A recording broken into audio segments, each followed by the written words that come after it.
What's going on, guys? Alan here. Welcome back to the channel, and today I am going to be doing my 1 year review on the F-150.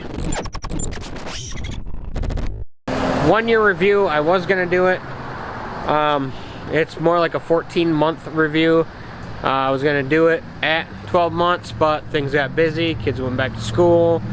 Just haven't had a chance to. So now it is going to be officially the 14-month, 19,000 mile review. No, this does not have 19,000 miles on it. This has 48,000 miles on it, but it had 29 when I bought it. So the review is going to be specifically on this truck here, and when I say specifically, I mean my trim package is a Lariat trim package, and a lot of the things I'm going to talk about only come on a Lariat on up, option wise. So the reason why I went with a Lariat, first off, I haven't had really any low mileage nice vehicles in quite some time. You know, we got married, bought a house, had kids. All of that stuff costs money. You don't have extra money to just go out and buy whatever vehicle you feel like driving that year. So I knew we wanted something low miles, and I want something that I am going to be very, very comfortable in and somewhat spoiled. So I knew I needed to look for a Lariat on up. Now, my previous vehicle prior to this one was a 2006 Explorer Limited, and when I say limited, it was the highest trim package they had, and it was fully loaded for the 2006 time period. Now obviously that was a long time ago. Things have changed, and this thing is way more loaded than that ever thought of being. So without further ado, let's just get right down to it. This is the 2016 Ford F-150 Lariat. This has the 502A equipment group package. Now that being said, 502A comes with a lot of nice stuff. Heated and cooled leather seats, Sync 3, all that good stuff. Also comes with LED lights all the way around, and this model is the Shadow Black. Now the 15 was Tuxedo Black. The difference was Tuxedo Black had black flake, or metal flake in it, sorry. This one is just straight up black, and this is not forgiving as metal flake is, not whatsoever. So if you've seen in my previous videos, I had this paint corrected and then I ceramic coated it myself. It has done a fantastic job, but is definitely wearing, so I feel I'm gonna have to do the same thing come spring. So, but this time I will put a couple of coats on it instead. So alright, let's hop inside of this bad boy, and first off, let me show you this. There's no key for this, okay? You got the key fob. You get 2 of these when you get the vehicle. Keyless. You can keep that key in your pocket the entire time. Don't need it. So this handle right here, just grab a hold of, and it unlocks it. Just like that. And to prove that, I'll show you how to lock it. This little guy right here, same thing. Put your hand on it, your finger, whatever you want, and locks the door. I'll show you. Door is locked. Here, put your hand in there, unlock it, open it up. It works fantastic. So this one has the power running boards. Shut the door, they go up. Open the door, they go down. Those are not optional on anything lower than the Lariat. So I want to show you real quick here on the door. Big difference with the Lariats. This is all soft leather here, so it's nice, comfortable. Yeah, it just feels a lot better resting your arm against any of this instead of that hard plastic that scratches real easy. And just another nice quality touch to the Lariat on up. And while we're talking about the leather on the door panels, I want to mention that the dash on this is also wrapped in leather. Very nice. I absolutely love this feature as well on this truck. We got the carbon fiber package here. There's a couple of accents on the interior. The door panels here.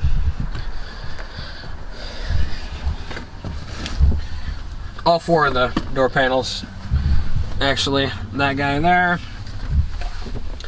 Your sink cover also has carbon fiber, and behind the glove box there are also. Of course it's not real. Why would it be real? Alright, sitting inside of this bad boy, like I said, no key. So let's hit the start button, because the key's in my pocket. Fire this up, and the first thing you're going to notice is the Sync 3. I personally love the Sync 3. I know a lot of people are very disappointed with like the navigation, but the navigation works flawlessly for me. I've not had any issues. I know a lot of people prefer Waze. Bad part about that is for Waze to work, you need to hook it up to your Android Auto and then plug it in one of those USBs. Last thing I feel like doing when I jump in here is hooking up my phone to a cord. So I just deal with it via Bluetooth. And like I said, I have had no issues with this navigation whatsoever. I really like this. It works for me. I love it. You know, your mobile apps. You got Pandora on here. Takes it right from your phone. Works great. Absolutely great. Then go back to home. That is Sync 3 in a nutshell. Another thing, so I got the key on here, but another thing down here, get that out of the way, the gauge cluster. I really dig this. It's an 8-inch screen versus I think it's a 4-inch or 6-inch in the XLTs and XLs, but there's so much stuff in here. It's awesome. This is like my view. You can customize this page here to certain items that you want. I've got the miles per hour, miles per gallon, power distribution. This is very nice when you're in auto, 4-wheel drive auto. Tire pressures. This is pretty sweet. This is off-road status. It tells you your degrees of tilt and everything else. Is pretty, I really like it. Engine information, and you can go ahead and set up this page down there. So pretty cool. And there's lots of other stuff in here. You know, you got your trip meters, and then trailer and towing. I have yet to really set up a trailer with this, but it's really nice information. When I did, one of the trailer bulbs burned out. It told me exactly which one it was, what it was doing. Absolutely love it. And then you've got more options down here. You know, you're turning on and off your auto high beams and all that kind of fancy jazz that you don't get in an XLT. And I do want to apologize. The truck is dirty. Here in Michigan, it started snowing about a week ago, and of course they got to throw 8,000 million pounds of, is that a number? No. Salt on the road and sand. So, you know, last night it snowed enough to make the road wet. That was it. Brought up all that salt. I washed the truck yesterday. It doesn't matter. It's just nasty again. So, apologize for that, but it's just something that I got to deal with here in Michigan during the wintertime. This is your selector for your drive. So you got 2 high, 4 auto, 4 high, and 4 low. If you want the 4-wheel auto, it is only available in this year anyway, on a Lariat package on up. And I do believe that is still the same now with the 2020s. The only difference is you can lock your differential. The 4-wheel auto, if you don't know, if you've ever had an Explorer, it's an automatic transfer case. I believe what it does is it starts out like 75% power to the rear tires, 25% to the front, and then if it senses any slip, it will adjust that as needed up to a 50-50 ratio. Don't quote me, but I believe that's what it is. And I love that auto for the wintertime here in Michigan. It makes the ride so much smoother.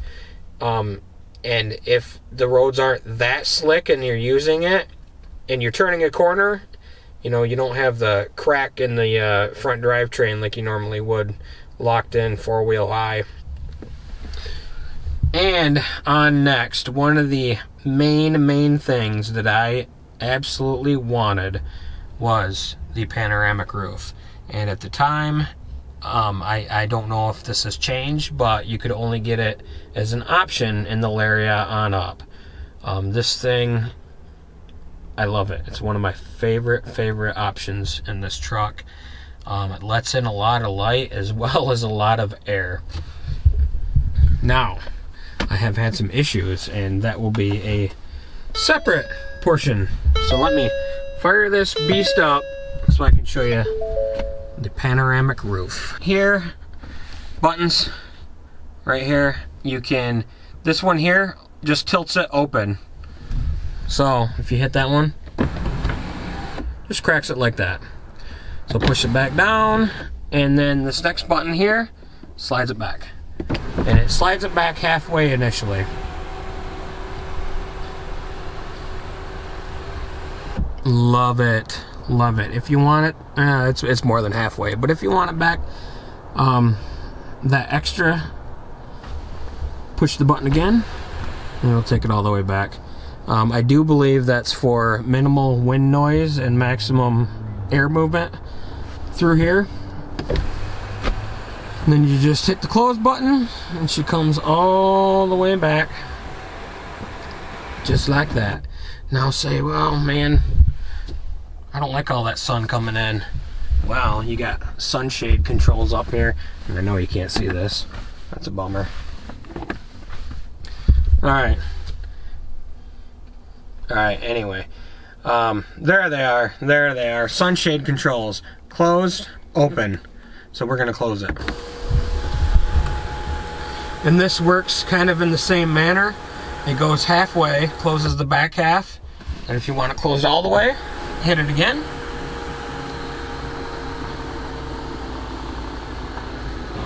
And that is it. Fantastic. So let's open her back up.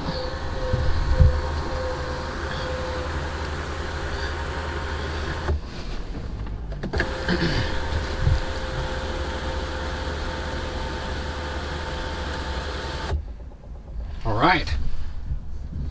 Now that we're outside of the vehicle, rear window back here is an automatic sliding. Sorry, not automatic. It's a power window back here. You can control that from the front as well. A lot of people love this. The room in the back here is just massive, massive, massive. Back here you have, in the Lariat, in this package here, you have heated seats. Not cooled. And there are 2 stages that you can turn them on. There's high and low. You've got your 12 volt below it, and then you also have your 110 here, and I forgot to mention, you have 110 up front that my dash cam is already plugged into. Absolutely love that power inverter. And there's lots of room back here. I'm utilizing the pockets of the back of the seat for the grocery bags. But let me get this out of here, show you what I mean. And of course they're dirty. But look at this. All this room. This flat floor. Obviously I put the Max liners in here. But I mean, it's so much room back here. I love it. Absolutely love it. They got headrests for safety. And they definitely destroy it with their candy.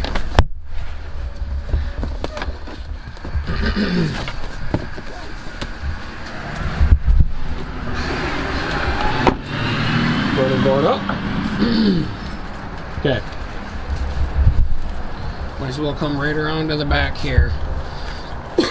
And right now I want to mention that one of the things here with the 502A equipment group is this Lariat comes with LEDs. I mean, the cargo lights here, cargo lights in the bed, third brake light, tail lights, headlights, turn signals, everything is LED with the exception of even the interior lights, with the exception of the license plate lights, which I did swap out, so those are now LED as well.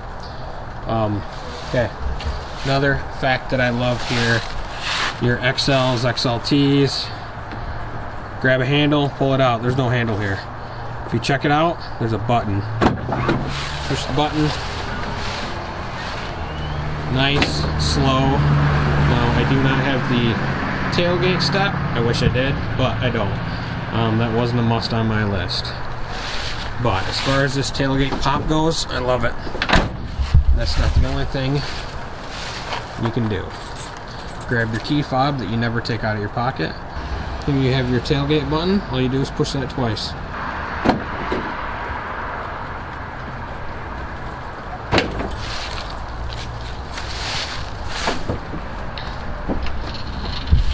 Now, I did mention the cargo lights in the bed are LED.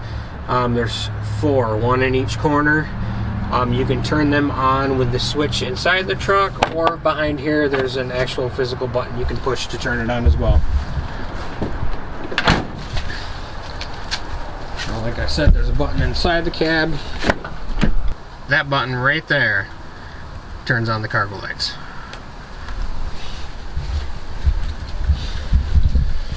Well, we're back inside here. I will show you this. I mean, there is just massive storage inside of this thing. I mean, you can't ask for any more room, and somehow I have filled it up. Imagine that. Climate control, automatic climate control. Absolutely love it. And then let's take a look at that 5.0.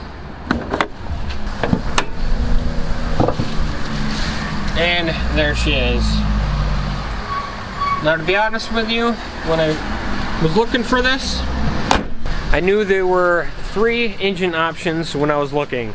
You got the 2.7 liter EcoBoost, the 3.5 liter EcoBoost, and the 5 liter naturally aspirated V8. Did I care which one I got? No. I figured I would find the truck with the options that I wanted, and then whatever engine it had in it I would deal with, because to be quite honest with you, all 3 of them are really good engines, especially matched up with the 6-speed, which the 15, 16, and 17 all have the 6-speed automatic transmission in them. 18 started the 10-speed.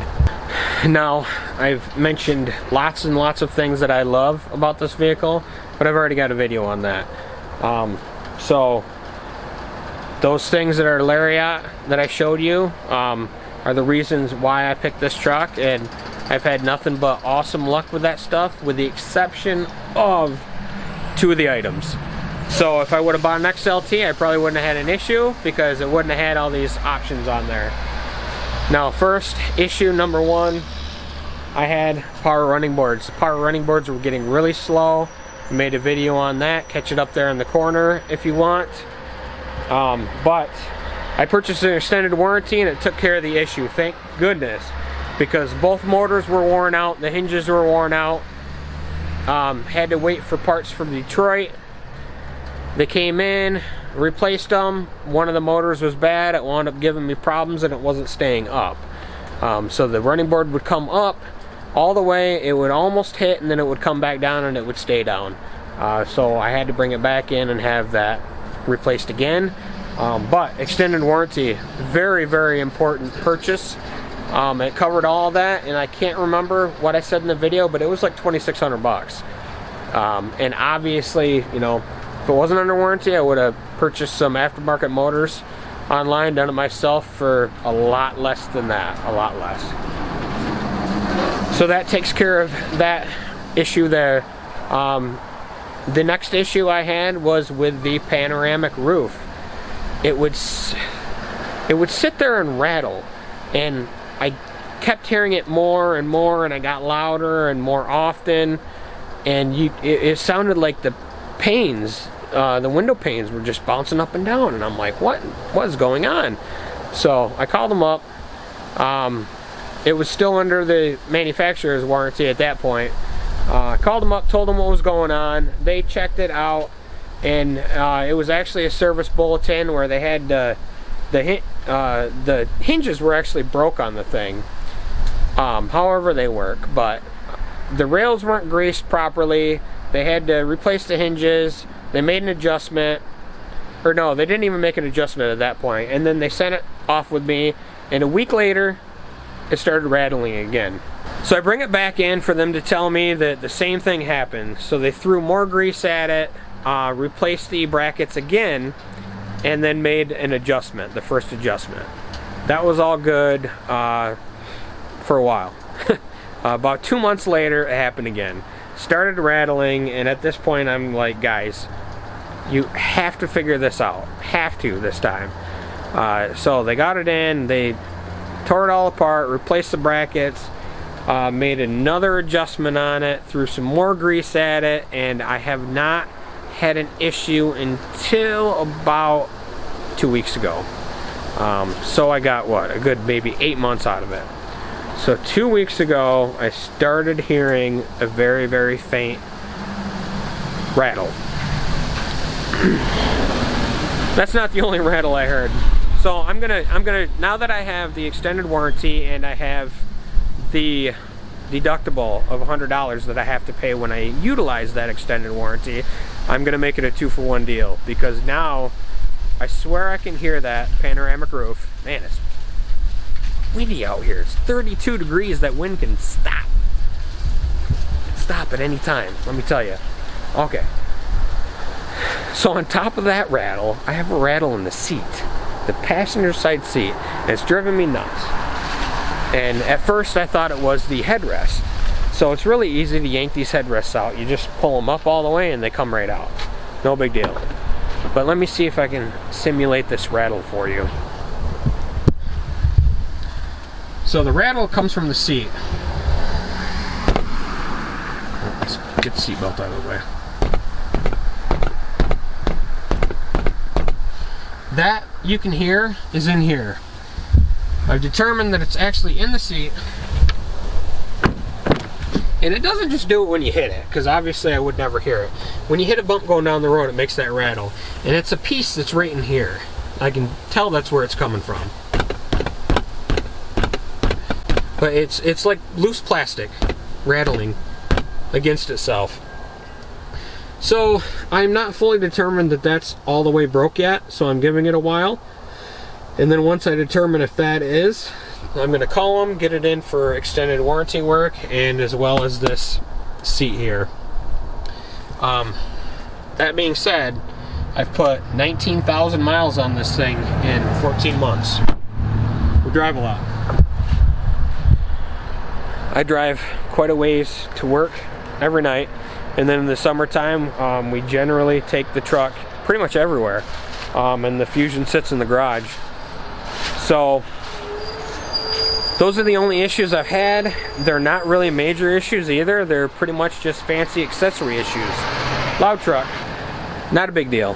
Hopefully they get fixed once and for all though, because the luxury aspect of the Lariat I absolutely love, and I'm hoping that, you know, the quality remains there, because right now having to have that roof constantly worked on and adjusted, and then the power running boards, I mean, I get it, I mean, stuff wears out, but for You know, I think the brand new sticker price on these things were like $57, $55, something like that.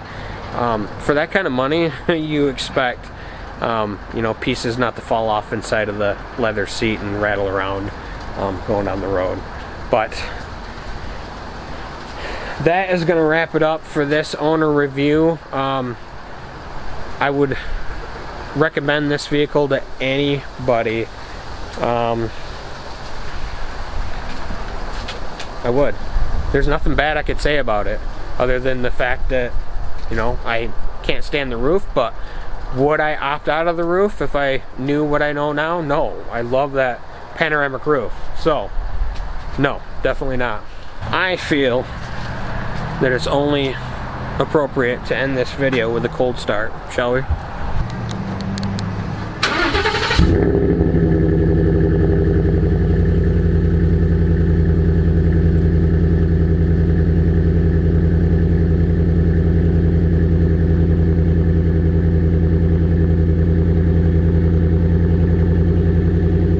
And no, that is not the stock exhaust. If you've seen my previous videos, that is, in fact, all I did was, after a long, horrible project, all I did was take out the stock Ford muffler and put in a Flowmaster Delta Flow, and it sounds like that. It's not too loud, it's not too quiet, and it doesn't drone at highway RPMs, so it's wonderful. Well, that's going to wrap it up for this video, guys. Hopefully this review helps you out. Like I said, it's a 14-month, 19,000 mile review on my 16 Lariat with a 5-liter 6-speed. Alright guys, until we meet again, later.